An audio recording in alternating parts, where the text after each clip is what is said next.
severe thunderstorm warning for northeastern Stafford County in northern Virginia, southeastern Prince William County in northern Virginia until 9 p.m.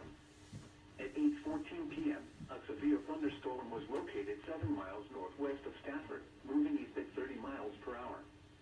Hazard, 60 miles per hour with gusts and quarter-size hail. Source, radar indicated.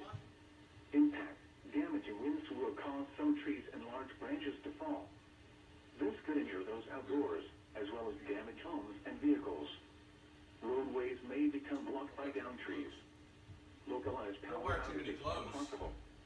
Unsecured light objects may become projectiles.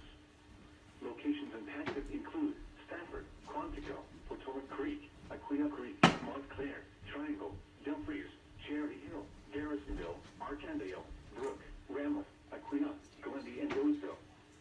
For your protection, move to an interior room on the lowest floor of a building. Large hail and damaging winds